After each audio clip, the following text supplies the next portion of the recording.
karena menyadarkan masyarakat ini ya butuh kerjasama dari semua pihak. Tidak bisa hanya polisi yang berbicara, tidak bisa hanya Pemda saja. Mungkin kita butuh bantuan dari tokoh agama, dari para kiai.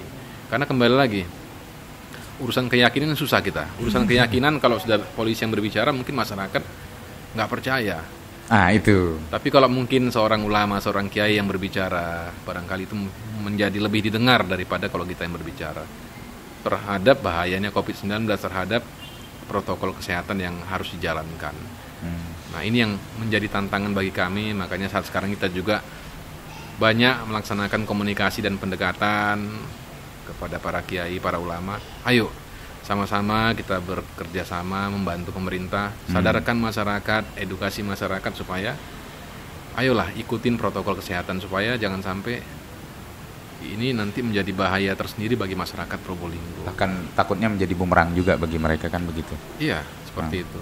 Assalamualaikum warahmatullahi wabarakatuh. Bismillahirrahmanirrahim. Alhamdulillah, wassalatu wassalamu ala rasulillah wa ala alihi wa sahbihi wa mawala. Hai fam semuanya, dimanapun kalian berada, mudah-mudahan kalian selalu dalam keadaan sehat, fit, dan mudah-mudahan sehat kalian bukan hanya di zahir tapi juga di batinnya. Amin, Allahumma amin. Dan untuk Festock kita offline pada kali ini termasuk juga sangat spesial. Saya jadikan 4 sangatnya ini karena bersama dengan beliau ini bisa dikatakan gampang-gampang susah. Bintang tamu kita yang sangat spesial ini tidak disangka-sangka dan masuk dalam rezeki bagi kita channel Vela Hasan bisa mendatangkan beliau yang terhormat, Bapak AKBP Ferdi Irawan SIK MSI. Ya, dan beliau ini adalah Bapak Kapolres Probolinggo dan mudah-mudahan lebih lama berada di sini, Pak Ferdi. Gimana kabarnya Pak Ferdi? Alhamdulillah sehat. Sehat selalu ya. Sehat alhamdulillah. Kalau melihat dari fisik selalu fit dan selalu ceria. Beliau ini pembawaannya kalem sekali. Jadi kitanya yang harus menebak-nebak ini. Beliau ini dalam suasana yang suntuk atau bagaimana?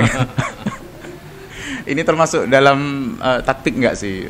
Dan saya manggil Pak Ferdi atau Komandan atau bagaimana? Manggil terserah enaknya gimana. Oh, kalau terserah enaknya berarti saya manggil Mas saja kan? Silakan.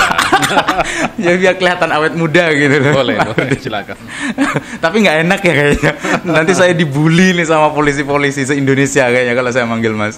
Saya panggil Komandan aja. Boleh. Gimana kabarnya dan selama berada di Probolinggo sendiri, kabar jenengan dan melihat Probolinggo gimana? Alhamdulillah, kabar saya sehat, alhamdulillah sehat. Seperti malam ini bisa hadir kemari. Jadi kalau bicara Probolinggo, memang saya baru bertugas di Probolinggo ini kurang lebih 4 bulan. Ya, betul. Kalau melihat situasi Probolinggo ini merupakan daerah yang religius, yang agamis, banyak pesantrennya, artinya kota yang memang ini religius lah, seperti itu. Termasuk kota idaman nggak sih? Dan ya tenang, masyarakatnya juga welcome, masyarakatnya ramah. Iya, alhamdulillah. Cewek-ceweknya nggak ya? Off the record kalau begitu. Off the record. Oke. Sebelum di sini jenengan di Tangerang ya kemarin jadi saya sebelum bertugas di Polres Probolinggo, saya bertugas sebagai Kapolres di Polres Tangerang Selatan, Polda Metro Jaya. Seperti itu. Okay. Terus sebelumnya itu awal bertugas kalau boleh saya tahu, kita tahu semua. Oh ya. Jadi mungkin sebagai perkenalan kepada para pemirsa, saya nama ini AKBP Ferdi Irawan, SIK MSI, saya lulusan Akademi Kepolisian tahun 2000. Kalau untuk asal daerah, saya berasal dari Sumatera Utara, dari Medan.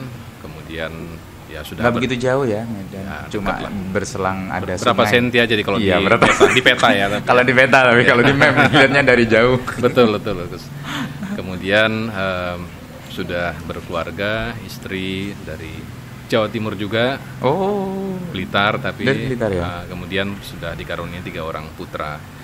Kemudian kalau berbicara penugasan, setelah lulus dari Akademi Kepolisian tahun 2000, 2001 saya ditempatkan di Polda Sulawesi Selatan. Di Polda Sulawesi Selatan ini kurang lebih bertugas selama 7 tahun atau 6 tahun setengah lah tepatnya, dari 2001 sampai dengan 2007. Kemudian mengikuti pendidikan PTIK. Lulus PTIK kalau boleh tahu? Perguruan Tinggi Ilmu Kepolisian. Oh, Jadi S1-nya kepolisian. Iya, betul. Kalau Akpol dulu kan D4, belum ada gelar. Untuk S1-nya ngambil di PTIK.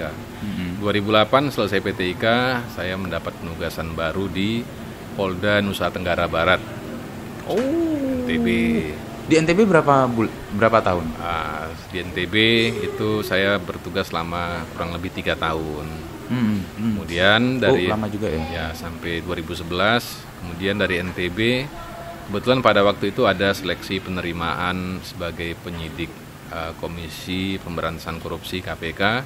Saya mencoba untuk mengikuti tes tersebut. Alhamdulillah diterima menjadi penyidik KPK. Bertugaslah dari NTB, bertugas di Jakarta, pindah ke Jakarta di KPK. Kemudian kurang lebih tahun berapa itu? 2011 2011 sampai 2012, 1 tahun. Kemudian setelah dari KPK ditugaskan kembali di Polda Metro Jaya. Polda Metro Jaya sampai dengan tahun 2014 mengikuti pendidikan Sespimen. 2014 kurang lebih ya sekitar 7-8 bulan mengikuti pendidikan. Itu S2-nya gitu ya? Nah, kalau itu pendidikan pendidikan di polisinya, semacam pengembangan karir seperti itu. Okay. Kemudian selesai Sespimen 2014, awal 2015 saya ditempatkan di Polda Kalimantan Barat. Polda Kalimantan Barat kurang lebih di sana 1 tahun bertugas.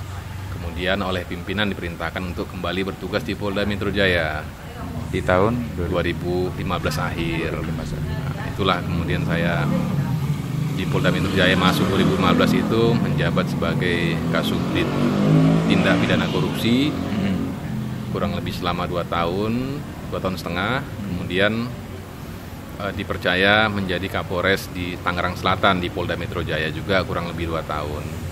Terhitung Februari kemarin mendapat penugasan baru di Polda Jawa Timur di Polres Probolinggo ini. Jadi mungkin kalau untuk Polda Jawa Timur ini adalah kali pertama saya bertugas di wilayah Polda Jawa Timur seperti itu.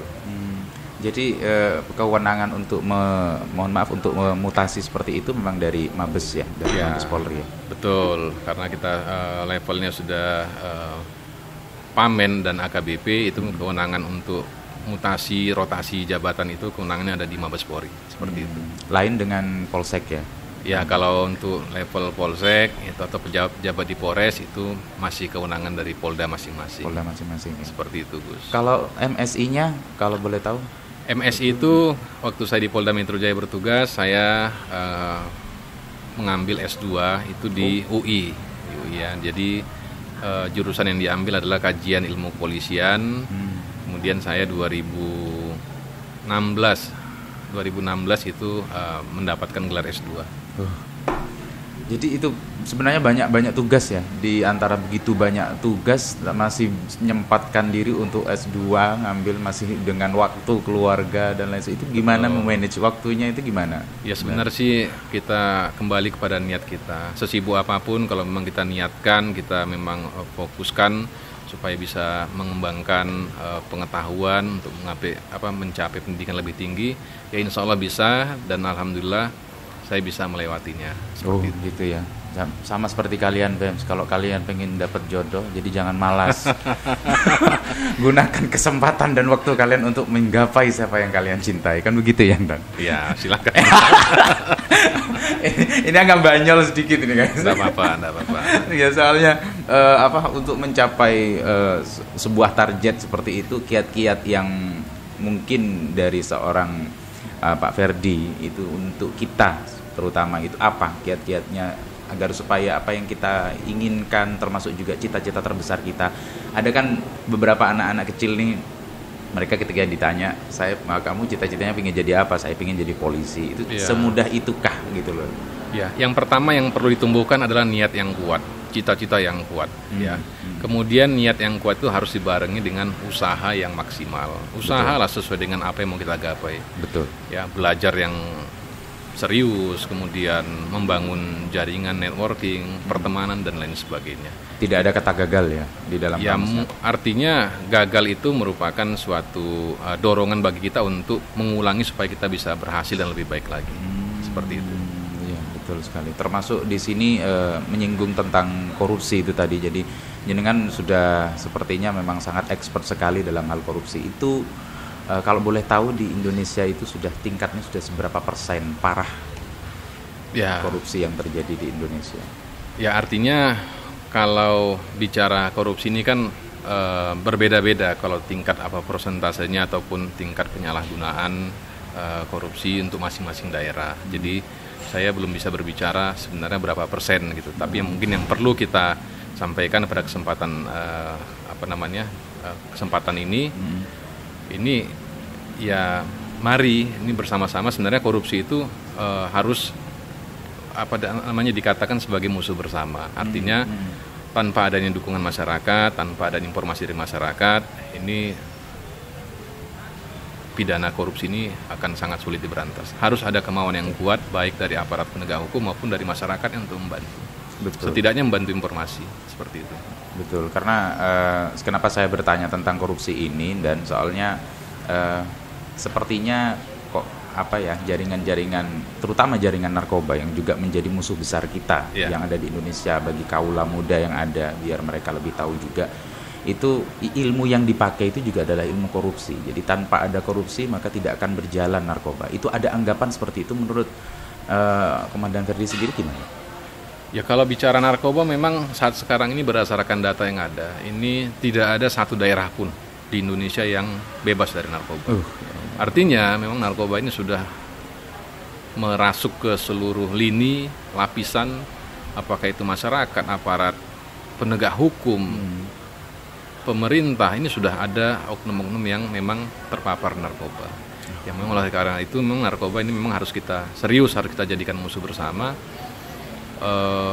Kalau dikaitkan tadi dengan korupsi, ya mungkin bisa saja kalau kita kaitkan bahwa mungkin ada bagian daripada hasil korupsi itu dipergunakan untuk menggunakan narkoba, misalnya seperti itu. Iya, kan itu seperti yang kita benar nggak sih kalau di berita-berita kan kita melihatnya dari sisi seorang santri sebenarnya bertanya kepada aparat pemerintah, abdi negara, bahwa segenting itu narkoba sehingga sudah membuka pintu yang semestinya rapat itu kemudian menjadi terbuka, termasuk sudah menjadi rahasia umum. Pejabat pemerintah juga banyak yang terkena dan tersandung narkoba. Nah, kemudian yang semestinya tertutup seperti di dunia pesantren, menurut seorang Pak Ferdi sendiri, itu apakah sudah segawat itu masuk ke pesantren-pesantren? Karena isu-isunya sampai seperti itu gitu. Ya, tadi yang saya jelaskan di awal bahwa tidak ada satu daerah pun, tidak ada satu lembaga pun saat sekarang ini yang betul-betul 100% bersih dari narkoba. Artinya selalu ada saja oknum-oknum yang menyalahgunakan kewenangannya ataupun kekuasaannya untuk berkecimpung di bidang narkoba. Termasuk kalau kita berbicara di lingkungan pesantren juga sudah ada case yang ditemukan. Ya, kalau kita ingat beberapa waktu yang lalu case di Jawa Timur, salah satu dalam tanda kutip katakanlah pengurus pesantren di Madura yang tertangkap menggunakan narkoba yang alasannya bahwa narkoba itu membuat fokus untuk stamina dan bisa membuat fokus dalam beribadah atau berzikir katanya. Oh gitu. Ya, saya baru dengar itu. Ada kalau kita lihat browsing berita beberapa waktu yang lalu itu ada. Saya akan lihat itu. Kok kayaknya penasaran sekali itu. Itu pengasuhnya atau santri? Pengasuhnya. Ada seperti itu. Bahkan termasuk juga untuk temuan-temuan narkoba di lingkungan pesantren juga sudah ada beberapa indikasi yang kita temukan dengan berbagai jenis narkoba ya, karena narkoba itu kan banyak jenisnya, seperti itu. Kalau boleh dijelaskan sedikit jenis-jenis narkoba yang banyak sekali dikonsumsi terutama bagi anak-anak muda, karena saya dengarnya mereka tidak murni satu pil atau tidak murni satu jenis obat, tapi mereka oplosan gitu. Ya. Jadi narkoba ini memang banyak jenisnya, dari mulai harga yang mahal karena mungkin produksinya susah dan harus impor dari luar misalnya, sampai dengan narkoba yang murah karena banyak didapat bahannya. Jadi seperti itu.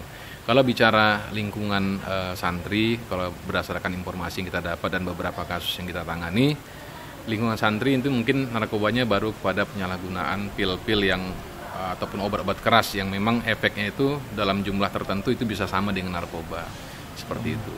Boleh dispesifikkan mungkin, jadi biar teman-teman ini kan di channel kita ini kan banyak dari santri juga gitu loh. Jadi agar supaya mereka mawas diri juga, karena kebanyakan sebenarnya yang dari mereka ini ditawari gitu loh, dan ditawari sesuatu yang kelihatannya bukan narkoba, tapi ternyata itu sudah ada zat-zat yang di dalamnya yang mengandung narkoba, terus nafsa dan lain sebagainya.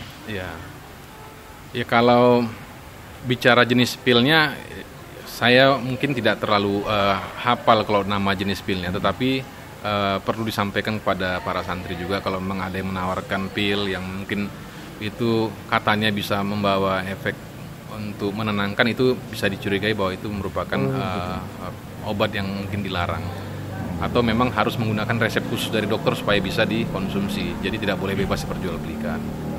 Termasuk juga yang mungkin untuk level yang lebih tinggi lagi itu narkoba jenis sabu-sabu itu yang termasuk banyak beredar di negara kita ini, seperti itu. Dari kacamata kepolisian sendiri nih, Dan, apakah salah sudah konsep yang dipakai, termasuk juga undang-undang yang telah dipakai oleh pondok pesantren, kok kemudian bisa sampai tembus masuk seperti itu narkoba ini? Apakah dari pesantrennya yang salah, atau mungkin dari, mohon maaf tanpa suudzon ya, mungkin apakah dari pemerintah, atau mungkin juga apakah dari kepolisian kurang maksimal untuk mensosialisasikan kepada kembali lagi bahwa narkoba ini sudah sedemikian merajalela, sudah masuk ke segala lini. Kalau masalah aturannya sebenarnya sudah cukup. Sudah undang-undang narkoba itu sudah jelas aturannya, bahkan sampai ancaman hukuman mati. Kemudian dari upaya pemerintah, upaya penegak hukum untuk kita bersama-sama memberantas narkoba di segala lini lah, bukan hanya lingkungan pesantren saja, ini sudah cukup banyak kita lakukan. Tetapi memang kembali lagi bahwa jumlah pemakai, bahkan mungkin jumlah pengedar dengan aparat penegak hukum yang ada itu memang tidak berimbang, sehingga memang masih lebih banyak, sehingga lebih banyak malingnya. Mungkin 10 yang kita proses, 10 yang kita amankan, barangkali yang nggak diproses itu mungkin bisa 100, kira-kira seperti itu gambarannya. Jadi ini fenomena gunung es sebenarnya. Alhamdulillah, ya Allah. Nah, makanya harus semua pihak, harus semua lini ini bersama-sama kita berupaya untuk ini menyatakan perang terhadap narkoba, munculkan kesadaran santri, masyarakat bahwa narkoba itu bahaya untuk kesehatan, bahaya secara agama juga, itu merupakan barang yang haram, kira-kira seperti itu. Betul.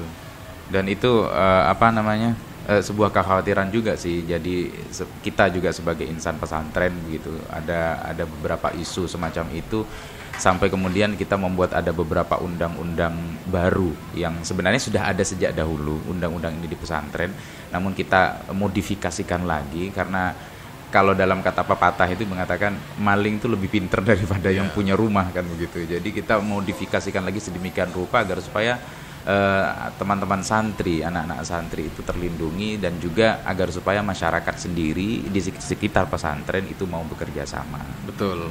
Gitu. Jadi memang betul kata jenengan tadi, harus memang saling bekerja sama satu dengan yang lain. Tidak bisa sendiri, ini harus kolaborasi dari seluruh pihak lah. Pesantren silakan menerapkan aturan secara internal, apalagi budaya pesantren, budaya santri ini sudah budaya yang cukup panjang ya, sudah ratusan tahun. Betul. Silakan itu dilestarikan, tetapi mungkin bisa dimodifikasi menyesuaikan dengan perkembangan saat sekarang ini. Iya, betul. Seperti itu. Terus kalau kita berbicara tentang yang musuh terbaru kita ini, sebenarnya COVID-19. Betul. Kita berbicara tentang COVID-19. Itu lebih parah mana sih antara COVID-19 yang menjadi musuh terbaru yang sangat menakutkan dan terdengar seperti fenomenal banget gitu loh, dan daripada narkoba itu sendiri, itu sebenarnya musuh terbesar kita itu yang mana? Ya kalau berbicaranya mana yang lebih gawat, sebenarnya kita tidak boleh menyatakan ini lebih daripada ini. Dua-duanya ini merupakan suatu ancaman dan bahaya bagi masyarakat kita. Artinya sama-sama harus kita hadapi, sama-sama harus kita tanggulangi gitu. Tidak boleh kita ngomong bahwa narkoba itu lebih bahaya daripada pandemi COVID-19, atau pandemi COVID-19 sekarang lebih bahaya. Sebenarnya sama bahayanya. Artinya ini menjadi kewajiban kita juga untuk mengajak masyarakat mengikuti apa yang menjadi arahan daripada pemerintah, apa yang menjadi arahan dari ahli-ahli di bidang kesehatan. Karena pandemi virus COVID-19 ini merupakan hal yang baru di negara kita. Wujudnya juga tidak kelihatan berupa virus, tetapi secara fakta bahwa sudah banyak masyarakat kita, warga kita yang menjadi korban. Nah, makanya saran saya pada kesempatan malam hari ini nih, kita mengajak semua pihak, ayo kita sukseskan program pemerintah, ikuti program pemerintah, protokol kesehatan, terutama di lingkungan santri, lingkungan pesantren ini. Betul. Supaya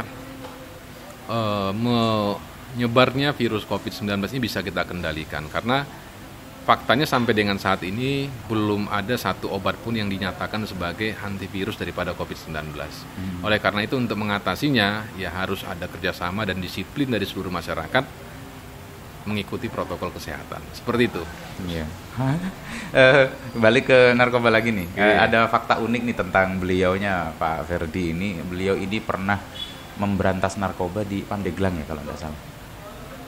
Itu hadiah bagi Polres yang terbaru yang menggantikan jenengan pada waktu itu. Di tahun 2018 kalau nggak salah. Kalau apa 2017 Kalau gitu. ya artinya tidak saya tidak secara langsung karena Boleh cerita dari awal gimana gitu. Ya, gitu. Kalau mau minum dulu monggo silakan. Iya. Jadi biar nggak kering gitu loh Pak Ferdi. boleh. Silakan. Coba minumnya ya. Iya, Coach, ya. saya juga mau minum. Ini barusan kayak mau jatuh ini yang ngasih. Ketakutan dia, takut masuk penjara kayaknya. Tapi dia sudah punya penjara hati gitu, Oh, gitu. Pak Ferdi. Ya, dia baru saja tunangan gitu. Iya. Oh, santri boleh tunangan juga ya? Oh boleh dong. Tunangan tapi sebentar, setelah itu langsung nikah gitu. Takut diambil orang katanya.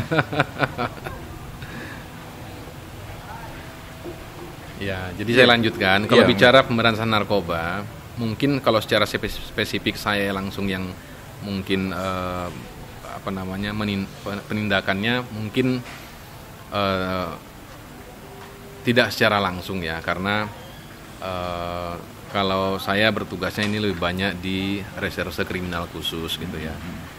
Kalau untuk di bidang narkoba mungkin saya belum pernah secara langsung, tetapi pernah beberapa kali mengikuti satgas yang dibentuk oleh Mabes Polri untuk penanggulangan narkoba, pernah ikut langsung juga, termasuk juga ketika menjabat di Kapolres Tangerang Selatan.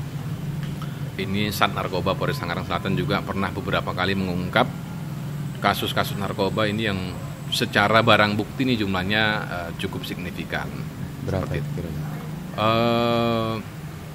Yang terbesar ya waktu selama menjabat di Kapolres Tangerang Selatan sekitar, kalau yang saya ingat sekitar 10 kilo sabu-sabu ya. Itu untuk yang level Polres. Kalau yang berbicara dengan gabungan dengan tim dari Mabes mungkin ya bisa banyak itu apanya. Tapi kalau yang murni dari Polres Tangerang Selatan pada waktu saya menjabat di sana itu sekitar 10 kilo.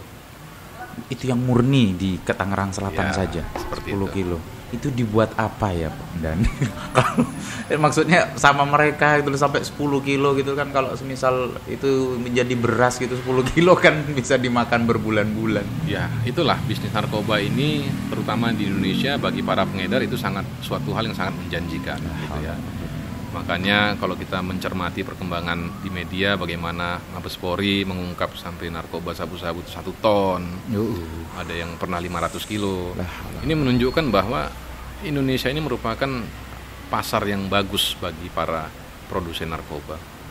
Dan bagi para pengedar ini profesi yang menjanjikan keuntungan yang sangat besar. Sebagai gambaran, harga narkoba di pasar Indonesia ini berdasarkan keterangan para tersangka yang pernah kita interogasi, itu 1 gramnya itu harganya sudah 1.500.000. Lah, itu kecil mungkin. 1 gram. 1 gram ya. Bayangkan berarti 1 kilo itu harganya berarti kurang lebih sudah berapa itu? Sekitar ratusan juta. 150 juta. Miliar. 150 miliar ya. Ya. Oh iya, ya itu gram. 1,5 miliar, sorry. Kurang lebih seperti Kalau itu. 1 gram, iya betul. Betul, 1,5 miliar, betul. Ya. 1 kilonya berarti kan. Itu 10 kilo ya. Ya. Dan ini kalau mereka misalnya menerima dalam paket besar seperti itu harga mereka pembeliannya tidak sampai separuhnya.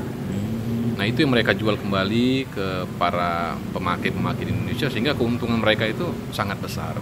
Nah inilah yang mungkin harus kita perangi bersama ya, supaya jangan sampai generasi kita di masa yang akan datang ini generasi yang terpengaruh oleh narkoba. Betul, betul. Dan kalau boleh tahu nih, dan barang sitaan yang telah diambil termasuk yang dialami sendiri oleh Pak Ferdi, itu dibawa kemana oleh barang bukti? Ya, itu? Kalau kita berbicara penyidikan narkoba sesuai ketentuan undang-undang, barang bukti yang sudah diamankan dalam suatu kasus itu dalam waktu tidak lebih dari 1 minggu setelah melalui pemeriksaan hanya disisihkan sedikit saja untuk kebutuhan pembuktian dan kebutuhan laboratorium, sisanya harus segera dimusnahkan.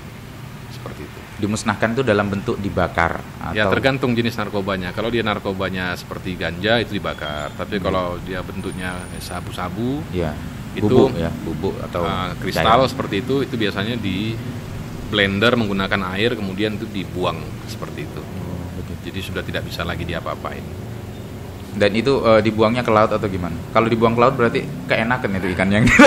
Dibuang biasanya sih ke ke saluran air saja. Sebenarnya itu undang-undang ini dibuat sebenarnya supaya mencegah jangan sampai di tingkat penegak hukum ada penyalahgunaan narkoba. Karena kalau barang bukti tersebut disimpan dalam waktu yang lama, ini bisa menjadi godaan tersendiri bagi polisi yang menangani, betul, untuk menyalahgunakan barang bukti tersebut. Nah, itu dia. Dan itu kemungkinan memang ada terjadi nggak? Sudah sering terjadi, gitu. Jadi sudah banyak termonitor ataupun diproses polisi yang menangani narkoba karena terindikasi menjual barang bukti. Karena itu tadi barangnya kecil, harganya mahal, seperti itu. Sehingga aturan yang terbaru sekarang tidak boleh lebih dari seminggu, harus segera dimusnahkan. Harus segera dimusnahkan, dan itu harus termonitor dengan baik. Pemusnahan tersebut harus berita acara lengkap semuanya, disaksikan oleh pejabat yang berwenang. Nah, kalau balik lagi nih ke yang COVID-19, selama COVID-19 kemarin ini kasus-kasus tentang narkoba itu masih terjadi atau mungkin dengan berkah COVID-19 itu justru malah menghambat jalannya tersebarnya narkoba itu sendiri seiring dengan tersebarnya COVID-19 nggak? Terutama yang kita bicarakan di Probolinggo ini. Ya, kalau saya berbicara Probolinggo, berdasarkan data ya 3 bulan terakhir, kalau saya mencermati sebenarnya kita melihat, menurut saya tidak ada perbedaan sih. Artinya COVID ya COVID, yang ketangkap narkoba juga ada saja gitu. Ya. Artinya ya ini tantangan kita bersama gitu, karena bagi para pecandu narkoba tidak ada urusan itu mau COVID atau tidak, itu yang penting bagaimana caranya dia bisa mendapatkan narkoba dalam situasi apapun. Kalau sudah kadung ketagihan gitu. Ya, karena efek kecanduannya sangat luar biasa. Seperti itu. Dan selama masa COVID-19 ini kebijakan yang diambil oleh Pak Ferdi sebagai Kapolres yang paling signifikan, mungkin yang lain tidak sama dengan Kapolres yang lain, itu apa? Di bidang apa ini? Dalam penanganan kepada masyarakat, karena yang saya dengar nih masyarakatnya kalau di Probolinggo ini utamanya ini tawakalnya besar-besar.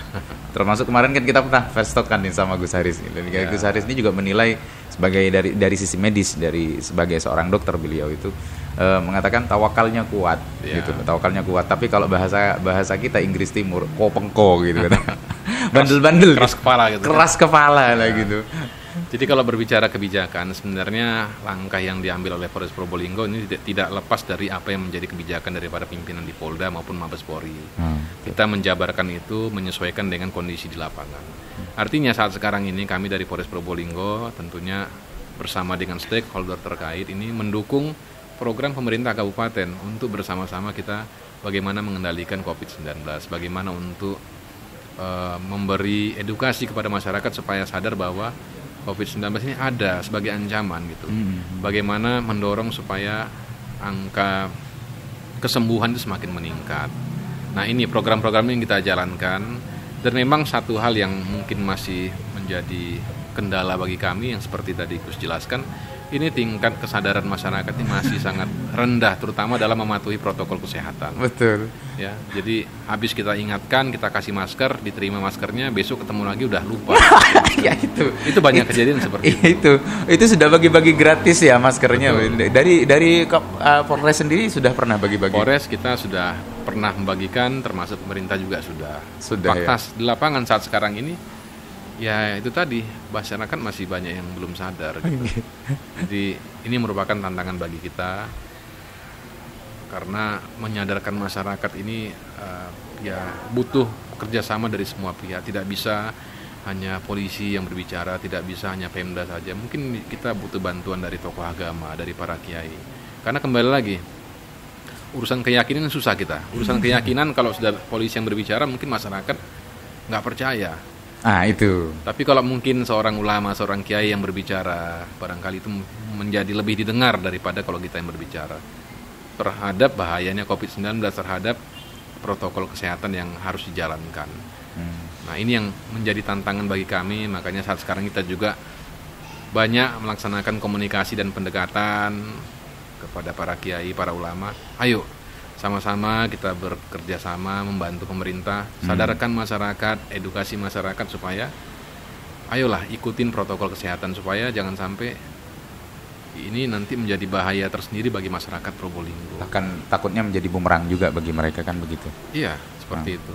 Jadi ini contoh sudah ya, contoh bahwa karena di masyarakat ini ada semacam kalau boleh dikatakan image seorang polisi atau image kepolisian secara keseluruhan itu tidak semuanya bersahabat kepada masyarakat, sehingga tingkat kepercayaannya itu berkurang gitu loh. Dan itu mungkin dari kacamata Pak Ferdi sendiri, itu apa sebabnya gitu loh? Oh ya, memang polisi ini kalau kita berbicara dari tugasnya, di satu sisi dirindukan oleh masyarakat ketika masyarakat membutuhkan bantuan, tapi di sisi lain terkadang menjadi dalam tanda kutip musuh daripada masyarakat ketika ada kesenangan masyarakat, ada mungkin kegiatan masyarakat dalam tanda kutip yang melanggar hukum, itu kita harus tertibkan. Dan tidak kita pungkiri juga bahwa masih ada di antara oknum-oknum barangkali anggota kepolisian yang mungkin bertindaknya di luar daripada ketentuan. Dan ini menjadi program, menjadi arahan dari pimpinan Kapolri sampai dengan Kapolda, diteruskan sampai ke jajaran semuanya. Ini agar budaya-budaya negatif, budaya-budaya yang tidak benar ini pelan-pelan agar segera dihilangkan.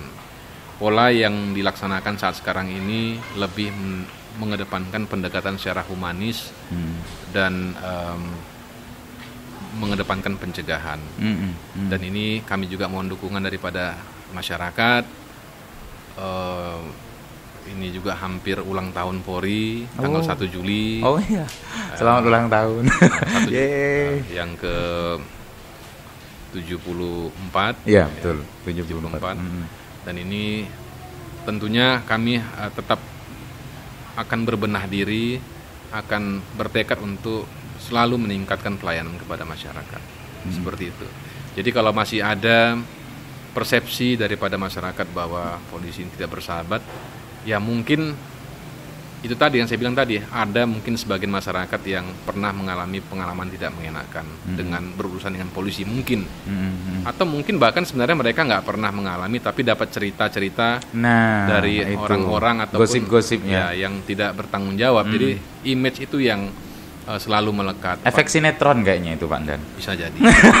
Efek sinetron, mereka suka ngelihat apalagi infotainment seperti yang tidak ada sama sekali edutainmentnya di situ. Betul. Tapi mereka lebih banyak mendengarkan gosip ini, mendengarkan gosip itu. Jadi dan lagi sebenarnya ada saya sedikit fakta unik ini terjadi, dan ini di kalangan perfilman karena saya pribadi insannya orang-orang yang memang suka sama perfilman gitu.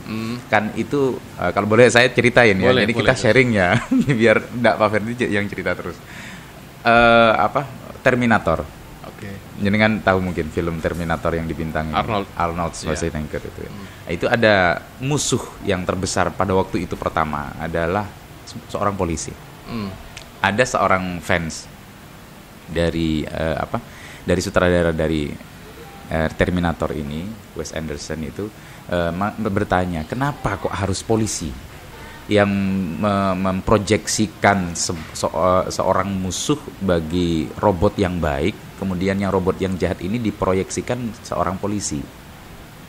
Kemudian dia mengatakan di Amerika sendiri itu sebenarnya yang menjadi musuh daripada masyarakat itu bukan penjahat. It's not a bad guy, tapi justru polisi. Dia mengatakan seperti itu. Terus ditanya lagi, kenapa kok bisa? Polisi ini kan seorang penegak hukum. Mereka kan hanya melaksanakan aturan sesuai dengan perintah dari atasan. Mengatakan seperti itu. Banyak sekali polisi yang mereka menyerap perintah dari atasan itu disesuaikan dengan persepsi mereka masing-masing. Sehingga banyak dari mereka yang aslinya memang wataknya itu terlalu menganggap dirinya yang sangat-sangat tinggi gitu loh. Mohon maaf kalau saya boleh ceritain. Sangat tinggi, merasa bahwa saya polisi, kamu bukan polisi, saya sudah dapat tugas mulia, kamu orang kayak apa. Lah itu seperti itu mentalitas yang dimiliki oleh polisi. Lah itu menurut komandan sendiri, itu betul enggak? Memang itu ada enggak? Ya, yang saya sampaikan tadi bahwa budaya yang tidak baik dari dulu di kepolisian juga kita harus akui itu ada. Tapi makin ke sini inilah perubahan budaya ini yang sekarang ini sedang mulai harus diubah. Paradigmanya sudah berubah. Betul. Dari paradigma selaku yang mungkin dulu anggapannya lebih daripada masyarakat, sekarang paradigma Polri ini adalah sebagai pelayan masyarakat. Namanya pelayan itu adalah posisi yang kita di bawah daripada masyarakat, yang siap menerima keluhan masyarakat, yang siap untuk membantu masyarakat. Termasuk siap menjadi kambing hitam. Itu bagian daripada resiko tugas. Betul ya, itu kasihannya di situ. Jadi inilah sekarang ini sedang pelan-pelan ada perubahan, dan tentunya perubahan ini cepat atau lambatnya tergantung daripada masyarakat. Karena terkadang aturannya sudah jelas, petugasnya mungkin sudah mau berubah, tiba-tiba ada oknum masyarakat juga yang mencoba mempengaruhi. Nah ini banyak terjadi. Artinya itu tadi, perubahan ini bisa cepat atau tidak, ini harus semua pihak terlibat. Polisinya punya tekad yang kuat untuk berubah, ya termasuk masyarakat juga harus berani untuk ya mengikuti ketentuan prosedur. Gitu. Nah seperti itu. Betul, kan karena kemarin juga kan ada terjadi insiden besar-besaran yang di Amerika itu. Itu kan berawal dari seorang polisi yang memang menerima perintah dari atasan, tapi dia buat sebagaimana persepsi dia sendiri, buat sebagaimana asumsi dia sendiri. Tapi bukti kita bahwa polisi itu sekarang baik, Vams, ada beliau di sini. Kita belum pernah ada fast talk dengan polisi, satu pun belum pernah ada, kecuali pertama kali ini dengan jenengan. Dan insya Allah mudah-mudahan diikuti oleh kapolres yang lain. Amin. Mau untuk duduk dengan kita, walaupun hanya dengan secangkir kopi itu ya. Teh ya. Kok saya kopi susu? Mungkin karena saya lebih sensitif sama susu. Beliau ini sudah mau datang ke sini, apalagi tadi jadwal kita kan sekitar jam 8 tadi Andan. Tapi beliau sudah jam 8 kurang 20 menit ini sampai tim kreatifnya belum datang ya. Tim kreatif belum datang tapi sudah beliaunya yang diundang, bintang tamu kita sudah datang. Ini menunjukkan sebuah generosity yang sangat overwhelmed sudah ya. Sebuah kerendahan hati dan juga sebuah ketawaduan kalau bahasa kita yang dimiliki oleh seorang Pak Ferdi di sini. Amin. Terima kasih banyak dan sudah datang ke sini. Dan mungkin yang terakhir ada pesan-pesan mungkin yang untuk masyarakat terutama kaula muda, apa yang perlu mereka benahi, apa yang perlu mereka jaga gitu loh. Terutama dari musuh-musuh yang telah kita bicarakan sejak tadi. Oh iya. Jadi pada kesempatan malam hari ini, kesempatan yang baik ini, saya juga ingin berpesan terutama kepada masyarakat Probolinggo, generasi muda Probolinggo ini, ayo kita sama-sama berubah ke arah yang lebih baik ya. Ikuti apa yang menjadi arahan daripada pemerintah, pemimpin kita di sini, karena yakinlah bahwa apa yang diarahkan oleh pemerintah maupun pemimpin maupun mungkin pemimpin di masing-masing lininya lah ya, itu mengajak kepada kebaikan ya. Jadi hal-hal yang mungkin bersifat melanggar hukum, dimulai dari yang sekecil apapun ini coba pelan-pelan kita rubah. pelanggaran hukum yang paling kecil contohnya kalau di bidang tugas kami ya budaya tertib berlalu lintas misalnya. Ya, ini sebagai iya, contoh saja gitu ya. Betul sekali. Betul sekali. Mohon Karena- maaf Pak polisi semuanya. Kemudian ya kalau Sering tadi nggak pakai sabuk ya. ya karena memang aturan tersebut dibuat memang untuk keselamatan masyarakat. Betul. Terus termasuk juga yang lebih eskalasi yang lebih besar ya masalah narkoba tadi. Iya, betul. Tolong harus sama-sama kita pahami, ayo berubah. Buang jauh-jauh budaya-budaya yang tidak baik yang masuk ke wilayah kita. Karena tidak semua perubahan, tidak semua budaya yang datang tersebut itu baik semuanya. Kita harus pintar-pintar menyaring, harus pintar-pintar menyeleksi supaya itu tadi kondisi Probolinggo ini akan semakin baik. Dan khususnya saat sekarang ini di masa pandemi COVID-19, saya juga menyampaikan pesan dan himbauan pada seluruh masyarakat Probolinggo, ayo sama-sama kita menjaga, sama-sama kita mengikuti protokol kesehatan ya. Ingat bahwa pandemi COVID-19 ini belum berakhir. Istilah new normal yang sekarang ini sedang disampaikan oleh pemerintah itu new normal dalam artian bahwa era baru di tengah COVID atau pandemi COVID-19. Jadi bukan asumsinya bahwa atau persepsinya bahwa new normal itu sudah bisa kembali seperti dulu tanpa ada Iya, apa-apa betul. gitu ya. Nah ini yang perlu kita sampaikan kepada masyarakat bahwa new normal yang dimaksud itu adalah bisa melaksanakan aktivitas seperti dulu tetapi dengan batasan-batasan, dengan protokol-protokol yang berlaku terutama di bidang kesehatan. Betul. Ayo dukung pemerintah untuk kebaikan kita bersama karena kalau ini tidak sama-sama kita kerjakan, tidak sama-sama kita ikutin, ya bahaya COVID-19 ini masih mengancam kita semuanya. Mengintai kita semua. Gitu, Iya, Gus. betul. Cuci tangan. Ya, protokol kesehatan macam-macam ya. Cuci tangan, menggunakan masker, menjaga jarak ketika di kerumunan. Itu menjaga jaraknya itu. Ya. Yang sulit sekali itu yang makanya kemudian dikatakan kopengko yang di situ itu Pak Ferdi. Ya, pelan-pelan lah kita coba harus ingatkan sehingga kita harapkan kalau sudah semakin banyak mengingatkan, semakin banyak yang sadar, akan muncul budaya malu dari masyarakat kalau misalnya di tengah kerumunan dia nggak pakai masker misalnya, ketika keluar dia nggak pakai masker, pulang dia nggak cuci tangan misalnya. Nah itu rasa malu itu yang mau kita munculkan sebagai suatu kesadaran bersama. Betul. Seperti itu. Betul sekali. Ada lagi perlu disampaikan? Pikir cukup. Oh, sudah ya. Masih kurang nih kayaknya kita mau ngobrol. Silakan. Saya mengikuti apa yang menjadi arahan Allah. Mau bicaranya bicara apa? Nggak ada kalau mau bicara istri dua juga bukan komposisinya. Saya juga bukan ahlinya maksudnya gitu. Oh, kalau gitu. mungkin bicara sama Gus Haris mungkin oke. Kalau bicara sama Gus Alek gitu juga. Kalau bicaranya gitu. itu saya hanya sebagai pendengar saja gitu. Tapi bukan penikmat ya bukan ya. Nah, kita Pendengar sudah, saja. sudah jelas kita aturannya sudah jelas. Betul. Iya. Betul. Siap Nan, siap. Kalau seperti itu.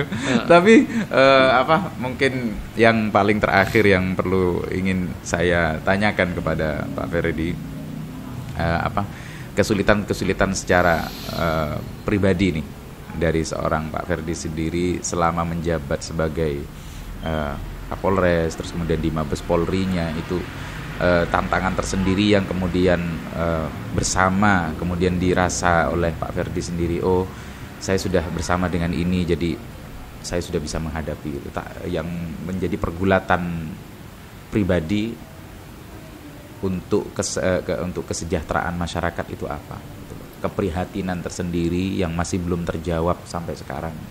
Maksudnya gimana? Keprihatinan gimana? Ya, keprihatinan keadaan masyarakat Indonesia, terutama masyarakat yang Probolinggo dan sekitarnya yang masih belum bisa terjawab sampai detik ini itu apa?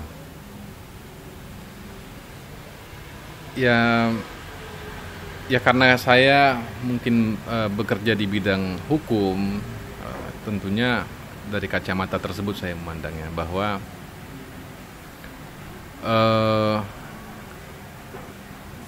kesadaran masyarakat kita yang masih mungkin perlu ditingkatkan kembali, terutama di dalam mengikuti ketentuan-ketentuan yang berlaku.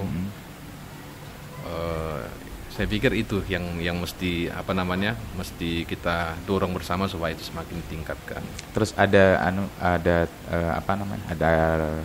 semacam program tersendiri, karena yang kembali ke yang tadi, untuk menghadapi yang pengko ini tadi, menghadapi yang ini gimana, ada entah itu masuk ke sekolah-sekolah atau mungkin ya seperti sekarang datang ke bersama dengan kita Ya. gitu, atau mungkin ada pendekatan lain yang dilakukan.